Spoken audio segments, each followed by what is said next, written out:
शासनाकडून विविध निराधार योजनेतील लाभार्थ्यांना अनुदान दिले जाते। यासाठी दरवर्षी तहसील कार्यालयात येऊन हयातीचे दाखले जमा करावे लागतात। यासाठी ज्येष्ठ व इतर लाभार्थ्यांची मोठी गैरसोय होते। त्या पार्श्वभूमीवर आता गाव पातळीवर तलाठी कार्यालयात हयातीचे दाखले जमा करता येणार आहेत। मात्र दाखला जमा करताना नोंदवहीत सही व अंगठा अनिवार्य असल्याची माहिती तहसीलदार आबा महाजन यांनी दिली।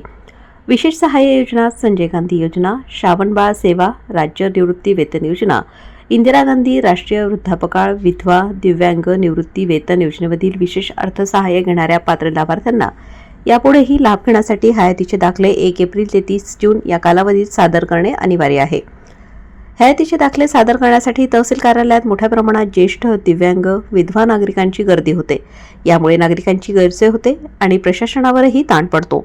यामुळे हे कामकाज नागरिकांसाठी सुलभ व्हावे यासाठी स्थानिक पातळीवर स्थानिक ग्राम महसूल अधिकारी तथा तलाठ्यांकडे रजिस्टर बनवण्यात आले आहेत।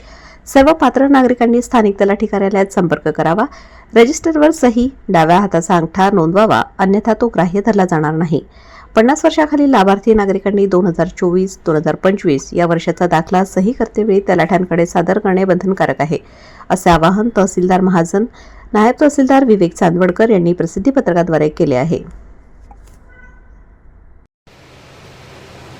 येवला तालुक्यामध्ये सामाजिक अर्थसहाय्य योजनेअंतर्गतचे जे लाभार्थी आहेत, संजय गांधी निराधार योजना, इंदिरा गांधी निराधार योजना किंवा श्रावणबाळ निवृत्ती वेतन योजना अशा स्वरूपाच्या जे लाभार्थी आहेत यांना हयातीचे दाखले हे तहसील कार्यालयात जमा करावे लागतात। मागील वर्षाचा अनुभव बघता आणि वृद्ध नागरिकांची समस्या पाहता आम्ही माननीय प्रांताधिकारी बाबासाहेब गाडवे यांच्या सूचनेनुसार आणि मार्गदर्शनानुसार चालू वर्षी त्या सर्व अर्थसहाय्याचे लाभार्थी यांना आम्ही आता तहसील ऑफिसला येण्याची आवश्यकता नाही, त्यांनी हयातीचे दाखले हे संबंधित तलाठी कार्यालयाकडे जमा करावेत असे आदेश आम्ही काढलेले आहेत। आणि यामुळे जवळपास तालुक्यातील 7,500 जे लाभार्थी आहेत यांना त्याचा फायदा होणार आहे, जेणेकरून त्यांना तहसील ऑफिसमध्ये येऊन त्यांची येण्याची आवश्यकता नाही, त्यांचे श्रम, पैसा आणि वेळ देखील वाचणार आहे। या योजनेमुळे अनेक लाभार्थी जीवनापासून त्यांना त्रास होतो किंवा ते वेगवेगळ्या आजारांनी ग्रस्त असतात, ते येऊ शकत नाही तहसील ऑफिसला, अशी देखील परिस्थिती होते। त्यामुळे या योजनेचा, या नवीन उपक्रमाचा त्यांना नक्कीच लाभ होईल।